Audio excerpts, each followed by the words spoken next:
En mars, sous une pluie d'Anjou qui ne s'excusait de rien, Vivienne de Montsorin se tenait dans l'allée de gravier du domaine d'Orvigny et regardait l'homme qu'elle aimait lui mentir en face.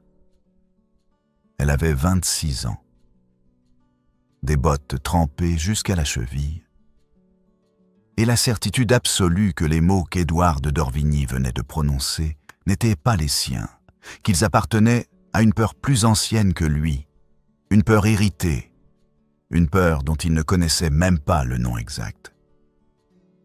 Elle avait vu ses mains se fermer avant qu'il parle. Elle avait vu ses yeux se détourner une fraction de seconde, juste avant, le genre de détournement qu'on ne fait pas quand on dit une vérité, seulement quand on en cache une. La pluie frappait les graviers entre eux avec une régularité indifférente. Et Édouard de Dorvigny, 31 ans, maître de ce domaine depuis l'âge de 16 ans, homme que 2 saisons n'avaient pas suffi à déchiffrer entièrement, se tenait là dans l'allée et portait sur le visage l'expression de quelqu'un qui vient de faire quelque chose qu'il ne peut pas défaire. Il ne le savait pas encore. Il le comprendrait en avril. Mais en mars, sous cette pluie, entre ces 2 personnes qui se taisaient, quelque chose se brisait qui ne se réparerait pas simplement. Et la question n'était pas si cela se réparerait, mais à quel prix, et combien de temps il faudrait, et combien de mensonges supplémentaires il faudrait d'abord fabriquer avant que la vérité accepte de se montrer. L'allée de gravier du domaine d'Orvigny était longue d'une 50aine de pas, bordée de cerisiers qui n'avaient pas encore leurs feuilles. La pluie de mars rendait les branches noires, les pierres grises, et tout le paysage semblable à un dessin inachevé. Vivienne s'était arrêtée à mi-chemin, entre le perron et la calèche qui l'attendait.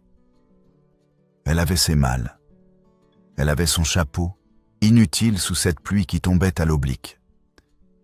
Elle s'était retournée vers Édouard, qui était resté sur le perron, et elle lui avait dit ce qu'elle avait décidé de lui dire depuis la veille au soir. « Dis-moi quelque chose de vrai avant que je parte », dit Vivienne. Édouard descendit les 2 marches du perron et s'arrêta dans l'allée.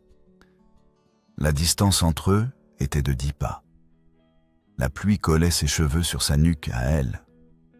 Il vit la ligne de son cou, la façon dont l'eau dessinait quelque chose sur sa peau. Et il détourna les yeux. Ce détournement eut lieu avant qu'il parle. Une fraction de seconde, pas davantage, mais Vivienne le vit. « Je ne t'aime pas », dit Édouard de Dorvigny. Elle ne bougea pas, elle le regarda avec une attention que lui ne sut pas nommer sur le moment. Pas de la stupeur, pas de la douleur visible, quelque chose de plus précis que les 2. Elle le regardait comme on regarde quelqu'un qu'on vient de comprendre entièrement et dont la compréhension ne procure aucun plaisir. « Si tu le dis, » dit Vivienne. Elle se retourna vers la calèche et marcha. Elle ne courut pas, elle ne s'arrêta pas, elle ne se retourna pas une seule fois. Le cocher l'aida à monter, referma la portière, et les chevaux prirent le chemin de la grille. Édouard resta dans l'allée sous la pluie jusqu'à ce que le bruit des roues disparaisse entièrement. Madame de Louvciennes le rejoignit 2 minutes plus tard. Elle avait 54 ans, était veuve depuis 7 ans, et portait les vérités inconfortables avec la même aisance qu'elle portait ses robes, comme si elles lui appartenaient naturellement. « Qu'est-ce que tu viens de faire ?» dit Louvecienne. Édouard ne répondit pas. « Et pourquoi ?» dit-elle. Il ne répondit pas davantage. Il regardait le chemin vide, les graviers que la pluie avait foncés, les cerisiers sans feuilles qui bordèrent l'allée. Louvecienne attendit encore un moment.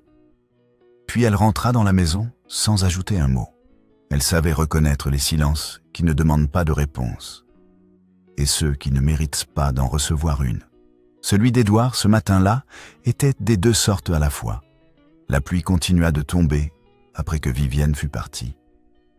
Elle tomba encore 1 heure sur les graviers de l'allée.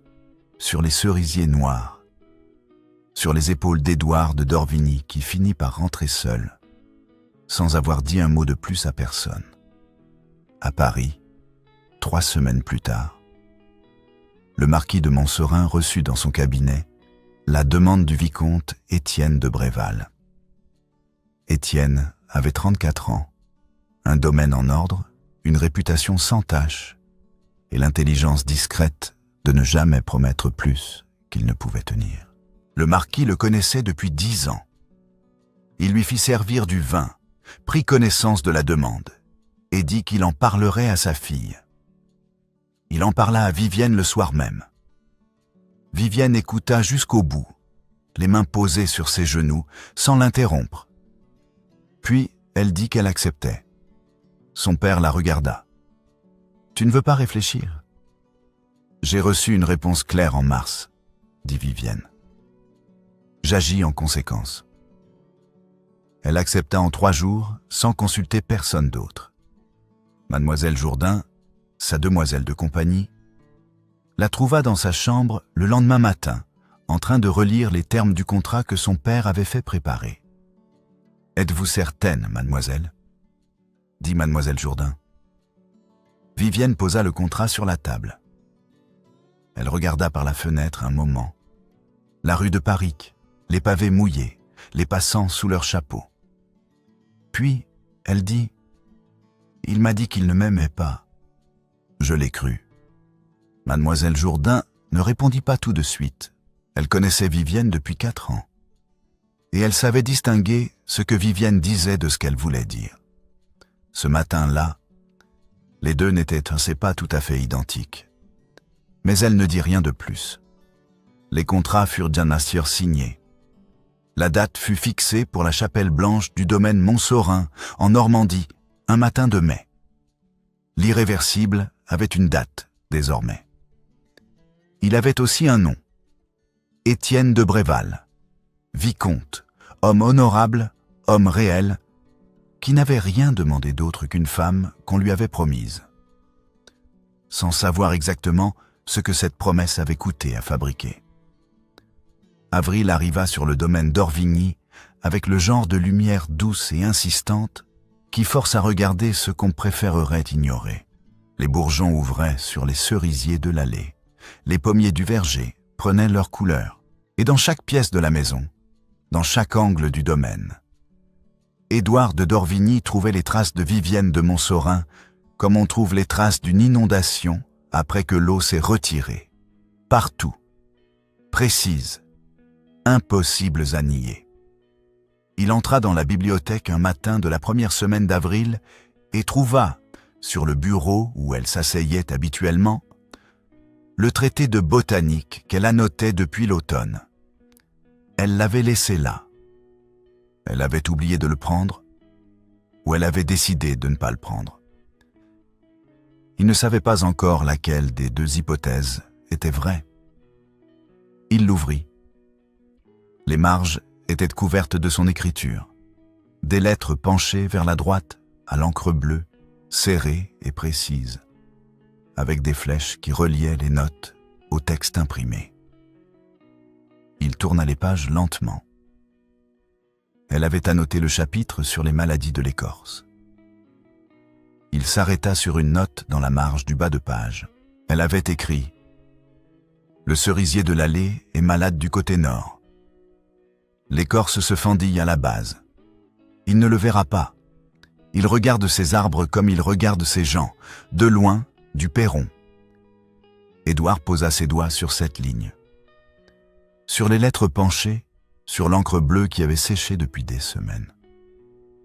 Sa main resta sur la page 1 minute entière, sans bouger. Puis, il referma le livre, le posa exactement où il l'avait trouvé, et sortit dans l'allée.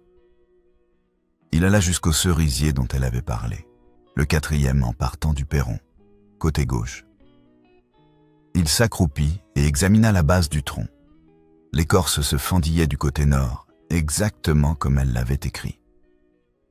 Il passa la main sur la fissure. Elle était là depuis l'automne, au moins. Il ne l'avait pas vue. Il n'avait pas regardé. Il rentra dans la bibliothèque, s'assit à son bureau, pas celui de Vivienne, le sien, et prit une feuille. Il commença une lettre. Il écrivit 2 paragraphes, s'arrêta, relut ce qu'il avait écrit et froissa la feuille. Il prit une 2e feuille et recommença. Il n'acheva pas cette lettre-là non plus. Le lendemain matin, Édouard descendit au verger. Bourdelle l'y attendait. Le fermier avait une 60aine d'années, les mains comme de l'écorce de chêne et l'habitude de dire ce qu'il pensait aux gens qui méritaient de l'entendre, qu'ils le veuillent ou non. « Belle récolte qui s'annonce », dit Bourdelle en montrant les pommiers. « Meilleur en 5 ans, peut-être. » Édouard regarda les arbres. « Qu'est-ce que vous avez changé ?»« Rien de moi-même, » dit Bourdelle. « C'est mademoiselle qui m'avait conseillé de tailler plus tôt l'automne dernier. Elle m'avait dit que les pommiers de ce côté-ci du verger perdaient leur sève trop tard dans la saison, que ça fatiguait l'arbre avant l'hiver. Elle avait regardé les branches. Pas depuis le chemin, de près, en dessous. Édouard ne dit rien. Comme elle posait des questions, dit Bourdelle. Des vraies questions. Comme quelqu'un qui veut comprendre. Pas comme quelqu'un qui vérifie. Vous donnez des ordres, monsieur le comte. Ce n'est pas la même chose. Bourdelle n'avait pas dit cela pour blesser. Il l'avait dit parce que c'était vrai, et parce que dans son esprit, une vérité utile valait mieux qu'un silence confortable. Il retourna à ses pommiers. Édouard resta un moment dans le verger, à regarder les arbres que Vivienne avait conseillé de tailler. Les arbres qui donnaient leur meilleure récolte en 5 ans parce qu'elle avait regardé de près et posé des questions. Il remonta à la bibliothèque. Il y avait une 3e feuille sur son bureau. Il ne se souvenait pas de l'avoir prise, mais elle était là. Il s'assit et commença une 3e lettre. Il écrivit plus longuement cette fois. Il écrivit sur le cerisier, sur les pommiers, sur la note dans la marge du livre. Il écrivit qu'il avait menti en mars. Il écrivit qu'il savait pourquoi il avait menti. Il ne l'envoya pas davantage. Louvecienne le trouva dans cet état en fin d'après-midi. Les 3 feuilles sur le bureau devant lui. Les 2 premières trop froissées puis redépliées. La 3e intacte. « Tu écris à qui ?» dit Louvecienne. Il répondit à voix basse. « À personne. » Elle s'approcha du bureau, regarda les feuilles sans les lire. « Ton père faisait la même chose, » dit-elle. « Après la mort de ta mère, il écrivait des lettres, des longues lettres, très belles, très précises. Il les mettait dans un tiroir, des lettres à une femme qui ne pouvait plus les lire. » Édouard leva les yeux vers elle. « Sauf qu'elle, elle peut encore les lire, » dit Louvecienne. « Vivienne de Montsorin est vivante. Elle est à Paris. Et tu es en train de faire exactement ce que ton père faisait. Aimer en silence jusqu'à ce qu'il soit trop tard. Comme si le silence était une forme de protection et non pas exactement le contraire. »« Ce n'est pas la même chose, » dit Édouard. « Non ?» dit Louvecienne. « Alors, explique-moi la différence. » Il ne répondit pas. Il rangea les 3 lettres dans le tiroir du bureau, soigneusement, sans les froisser, et referma le tiroir. Louvecienne le regarda faire, puis elle sortit de la bibliothèque sans ajouter un mot. Elle avait dit ce qu'il fallait dire. Le reste lui appartenait. Mais la chapelle blanche du domaine Montsorin se dressait dans la lumière du matin comme quelque chose de délibérément serein, avec ses murs de pierre claire et ses fenêtres qui laissaient entrer un soleil pâle sur les bancs de bois. Du muguet avait été disposé à chaque rangée. L'air sentait la cire et les fleurs fraîches. Vivienne entra au bras d'Étienne de Bréval. Elle portait une robe de soie ivoire, simple et précise, sans les ornements que la mode de ce printemps-là rendait habituels. Elle avait les épaules droites. Elle avançait à la vitesse exacte d'une femme qui a décidé quelque chose et qui s'en tient à sa décision. À mi-chemin de l'allée centrale, elle vit Édouard. Il se tenait parmi les invités du côté gauche, debout comme les autres, dans un habit sombre. Leurs regards se croisèrent. Ce ne fut pas long, 3 secondes, peut-être 4. Elle vit son visage. Elle vit ce qu'il y avait sur son visage. Et elle reconnut cette expression parce qu'elle l'avait cherchée en mars sous la pluie, et qu'elle n'y était pas encore, pas complètement, pas visiblement. Elle était là maintenant. Trop tard. Vivienne ne s'arrêta pas. Étienne, à son bras, ne remarqua rien, ou remarqua quelque chose, et choisit de ne pas le montrer. La cérémonie eut lieu. Les mots furent prononcés. Les registres furent signés. Dans le vestibule, après la messe, pendant que les familles se congratulaient et que le champagne commençait à circuler, Mademoiselle Jourdain traversa la pièce en direction d'Édouard. Elle s'arrêta devant lui avec la directness de quelqu'un qui a préparé ce qu'elle voulait dire. « Elle ne vous a jamais oublié, » dit Mademoiselle Jourdain. « Je veux que vous le sachiez. Elle a décidé de vous survivre. Ce n'est pas la même chose qu'oublier. » Édouard la regarda. « Mademoiselle Jourdain, je n'ai rien d'autre à vous dire, » dit Mademoiselle Jourdain, et elle repartit vers les invités. Louvecienne rejoignit Édouard près de la calèche 1 heure plus tard, quand les premiers convives commençaient à partir. Elle s'installa sur le siège en face de lui et attendit que le cocher soit hors de portée d'oreille. « Une lettre en avril, » dit-elle. C'était trop tard pour empêcher ce mariage. Il acquiesça lentement. « Je sais. »« Pas trop tard pour empêcher ton mensonge à toi, » dit Louvecienne. « Pas trop tard pour dire « J'ai menti en mars, sous la pluie, parce que j'avais 16 ans quand mon père est mort de chagrin, et que j'ai cru depuis lors que l'amour était une façon de mourir. » 3 lettres écrites, aucune envoyée. Tu as choisi le tiroir. Édouard regardait par la fenêtre de la calèche. La chapelle blanche disparaissait derrière les arbres. Elle a épousé un homme honorable, dit-il. Oui, dit Louvecienne. Et toi, tu as regardé? La calèche prit la route. Le muguet de la chapelle embauma l'air encore un moment. Puis il n'y eut plus que le bruit des roues sur le chemin de terre, et le silence entre eux deux, et le domaine Montsorin qui s'éloignait dans le matin de mai. Juin.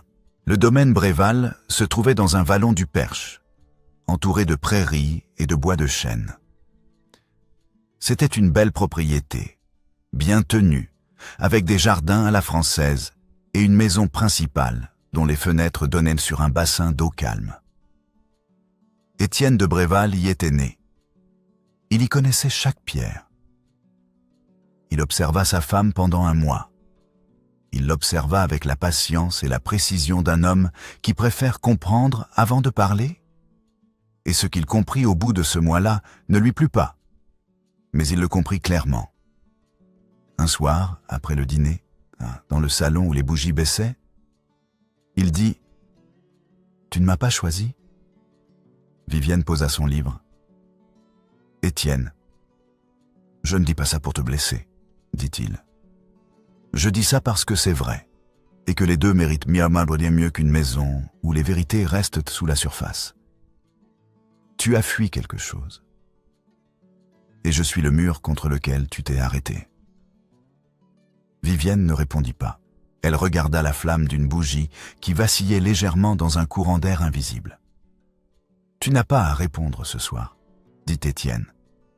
Il se leva, prit son verre et s'en alla vers la bibliothèque. Il ne claqua pas la porte. Il ne la ferma même pas entièrement. Ce n'était pas de la colère.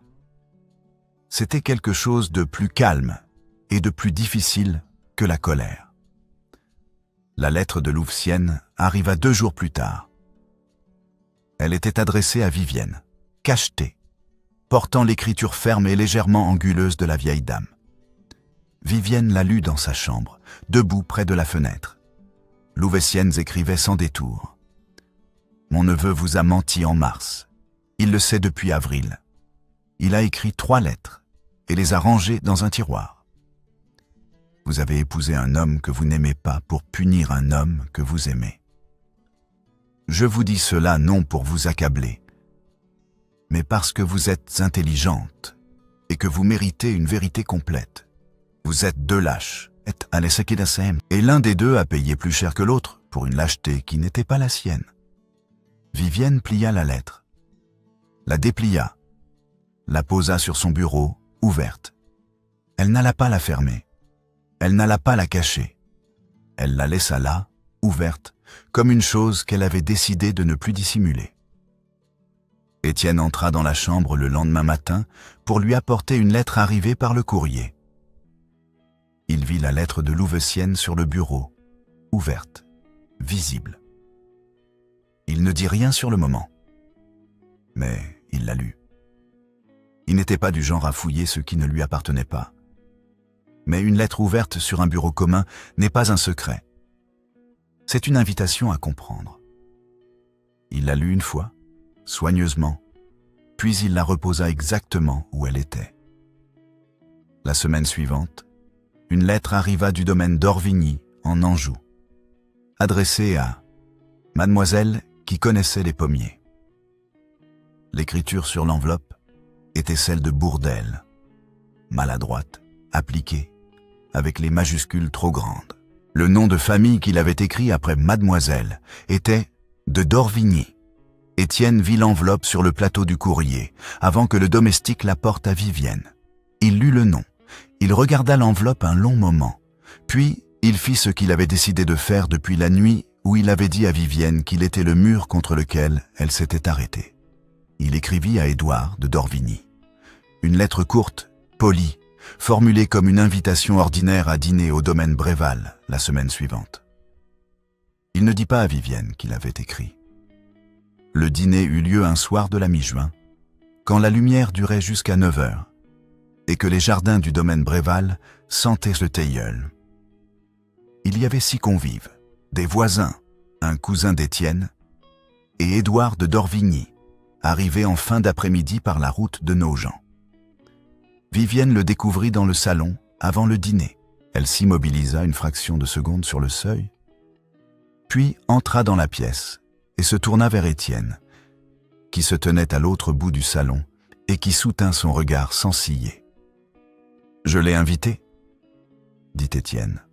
« Cette maison a besoin d'une conversation vraie. » Vivienne ne répondit pas. Elle prit un verre que lui tendait un domestique et alla se mêler aux autres invités avec la grâce précise de quelqu'un qui a été élevé pour ne jamais montrer ce qu'elle ressent dans une pièce pleine de monde. Le dîner dura 2 heures. Édouard parla peu. Vivienne parla de jardinage avec la femme du cousin d'Étienne, qui cultivait des roses anciennes en Beauce. Étienne fut l'hôte qu'il était toujours.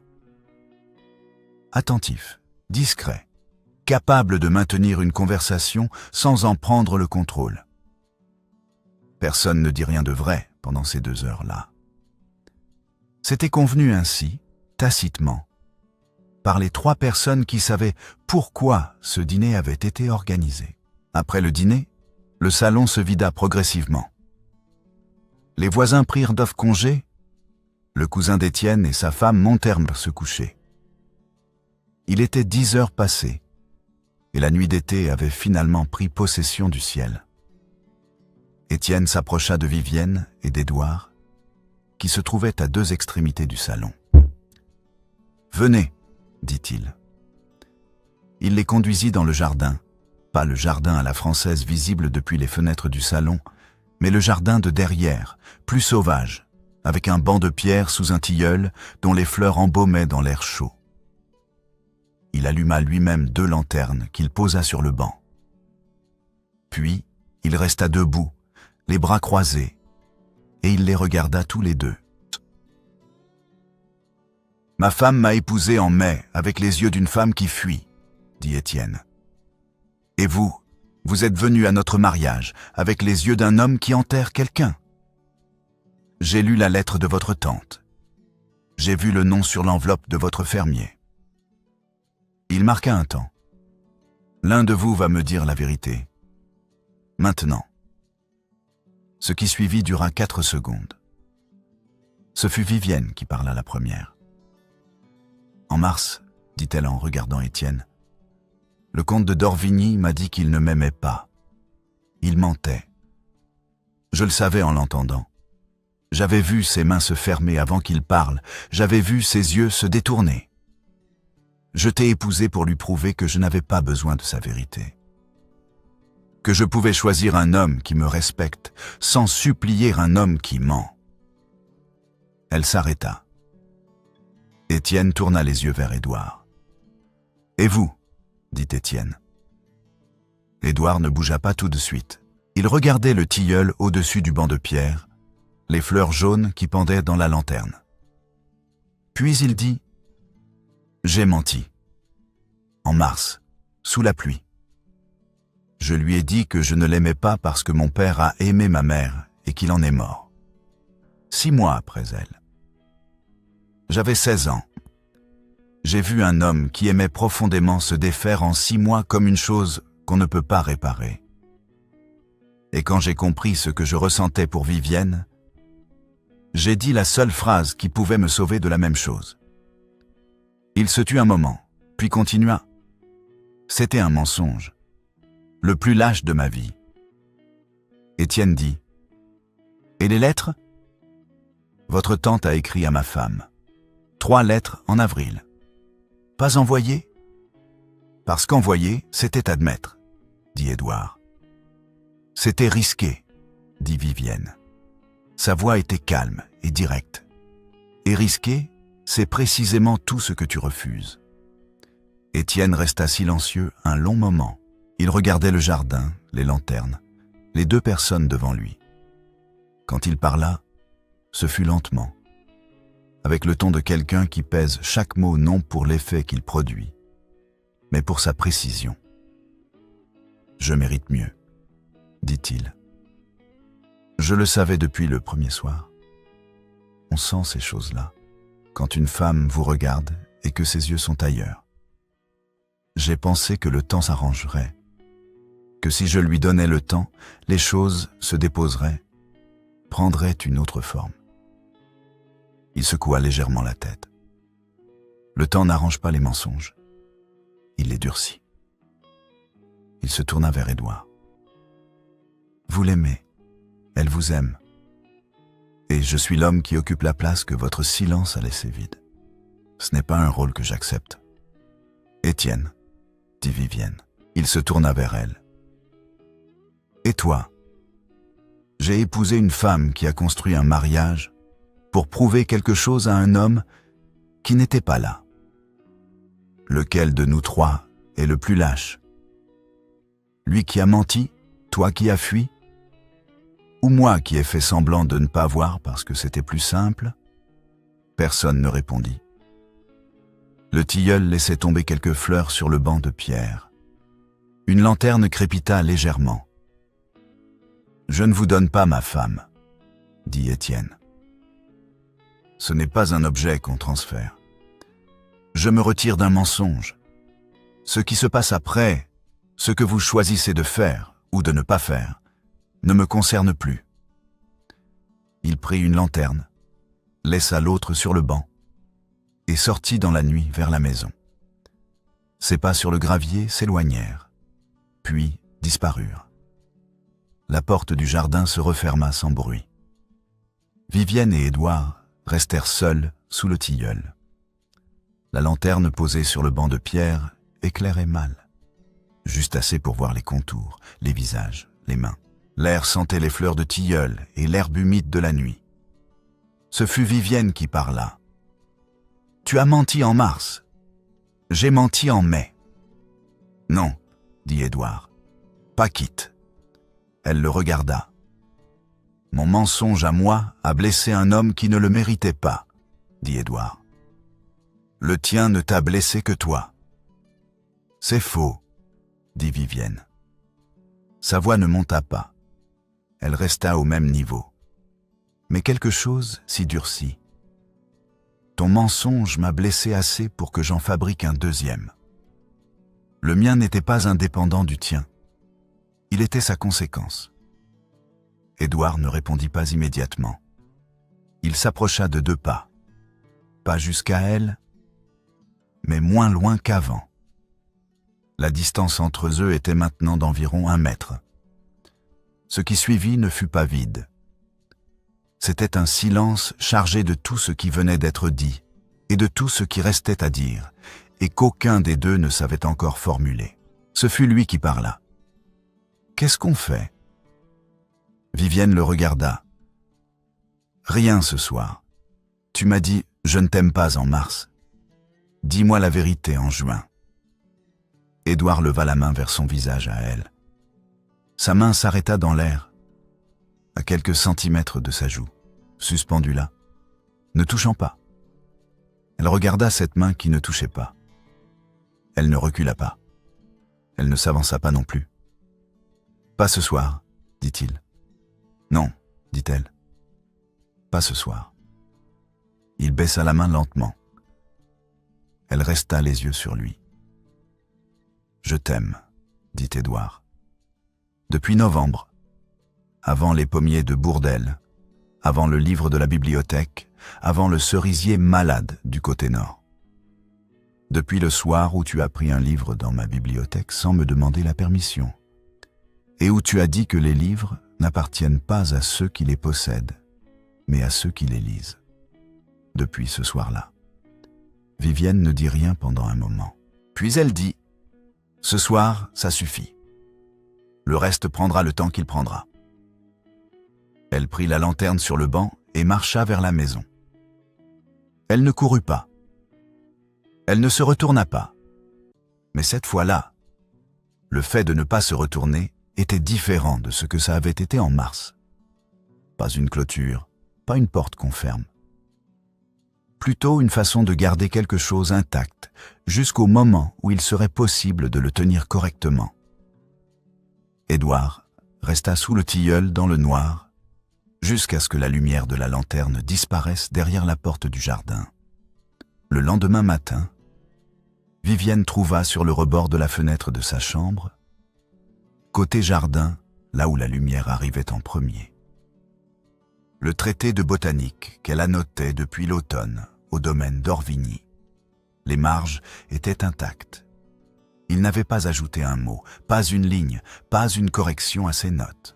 Il avait simplement pris le livre qu'elle avait laissé dans sa bibliothèque et le lui avait rapporté sans explication, sans accompagnement, sans demander quoi que ce soit en retour. Elle prit le livre, l'ouvrit à la page où elle avait noté le cerisier malade. Sa propre écriture, ses propres mots, ses propres observations. Elle referma le livre et le posa sur sa malle. 3 mois passèrent. À l'automne, le jardinier du domaine d'Orvigny reçut des instructions du comte pour tailler le cerisier de l'allée du côté nord, la base du tronc, là où l'écorce se fendillait.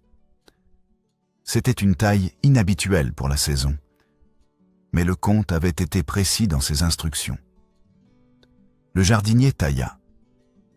L'arbre, libéré de ce qui l'étouffait, commença à reprendre de la vigueur avant même que les premières gelées arrivent. Ce n'était pas un geste symbolique qu'Édouard avait posé pour elle. C'était un geste pratique qu'il avait posé parce qu'elle avait regardé de près et qu'elle avait eu raison. La différence était importante. C'était la première de ses observations qu'il avait suivies et la dernière dont il avait besoin pour comprendre ce qu'il voulait. Novembre arriva sur le domaine d'Orvigny avec un soleil pâle et horizontal qui touchait les graviers de l'allée sans vraiment les réchauffer. Les cerisiers avaient perdu leurs feuilles. Le ciel était d'un bleu délavé, presque blanc aux horizons. Il y avait du givre sur les herbes du verger le matin, et l'air sentait la terre froide et la fumée de bois. Édouard était sur le perron quand la calèche entra par la grille. Il descendit les 2 marches, s'arrêta dans l'allée. La calèche s'arrêta. La portière s'ouvrit. Vivienne descendit. Elle portait un manteau de voyage sombre et des gants de cuir. Derrière elle, le cocher commençait à descendre une malle du toit. Elle marcha jusqu'à lui et s'arrêta à 3 pas.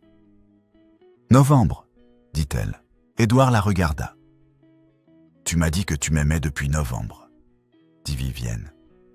J'ai voulu voir à quoi ressemble ton domaine en novembre. » Il ne dit rien pendant un moment. Puis, il fit un pas de côté, pas vers elle, sur le côté, et la laissa passer devant lui. Elle gravit les 2 marches du perron et entra dans la maison. Il la suivit à l'intérieur. La porte se referma sur l'allée de gravier, sur le soleil pâle, sur les cerisiers sans feuilles. Dans le verger, Bourdelle et son fils faisaient la dernière inspection des pommiers avant l'hiver. Le fils vit la calèche, vit la malle, vit la silhouette de Vivienne qui disparaissait dans la maison. « C'est qui ?» dit le fils. « La demoiselle des pommiers, » dit Bourdelle.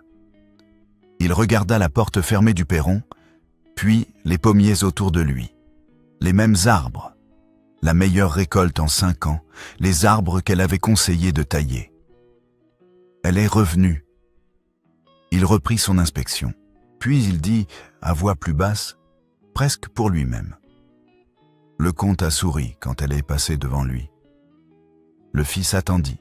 « En 20 ans, dit Bourdelle. C'est la première fois. » Les pommiers restèrent silencieux dans le soleil de novembre. Le cerisier de l'allée, taillé du côté nord, portait déjà sous son écorce les premiers signes de ce qu'il serait au printemps. L'arbre ne le savait pas encore. Mais la vie était là, à l'intérieur, qui attendait sa saison.